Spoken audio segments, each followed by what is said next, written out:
So mga idol, bali meron ditong naputol na bolt sa grab bar. So susubukan nating i-repair. Bali babarinahan natin to. Bali ang available ko lang 6mm. So ko-convert na lang natin siya sa 6mm. So ayan na mga idol, babarinahan ko na siya. Bali ang gamit kong barena dyan 6.5 na pambakal. 6.5 yung ginamit ko mga idol, kasi yung ilalagay ko na helicoil is 0.5mm siya. So yan, babarinahan ko muna siya.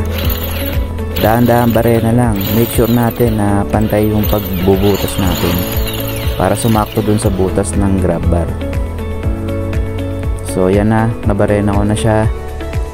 Bali ngayon ire-retread natin siya. So yung pang thread na yan 6.5 din yan mga idol.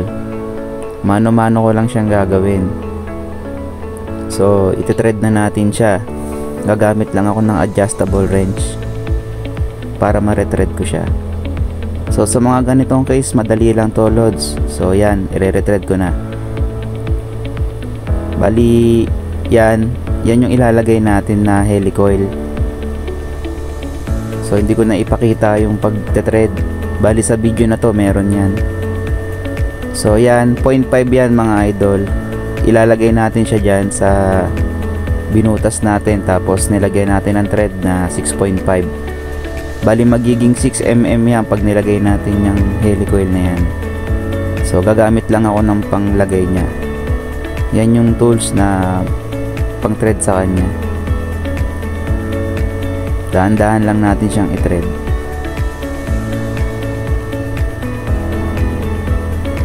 Yan. Bali ipapasok ko siya dyan sa binutas ko, tapos nilagyan ko yan ng thread. Wala kasi akong 8mm loads, kaya 6mm na lang yung gagamitin ko. Meron iba't ibang sizes yan mga idol.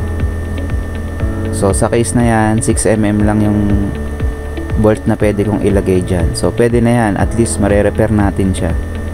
Malalagay natin ulit yung grab bar niya ng maayos. Stainless pala yan mga idol, yung helicoil na yan. So matibay talaga yan.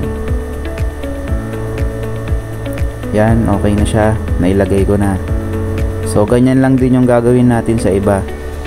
Yan, mga naputol na bolt.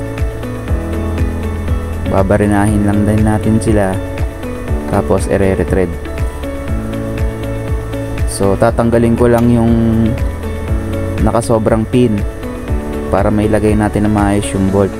May sobra kasi yan, para pag ginamitan mo ng tools, yung panglagay niya, maipipihit mo siya, maiikot mo siya na maayos. So yan, okay na yung isa na yan. So isusunod natin. So yan yung isang tool, baka na kulit katulad ng sa una.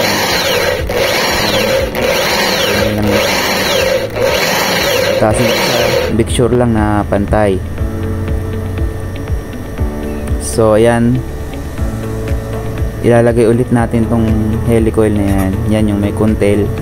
Yan yung pinuputol ko pag okay nang nakafit na yung helicoil. So yan, iikutin ko lang ulit siya. Papasok ko lang ulit siya. Yan, fit na fit siya.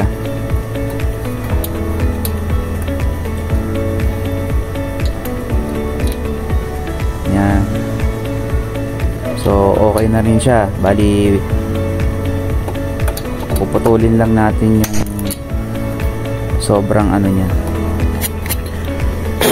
sobrang metal sa loob para maipasok yung bolt.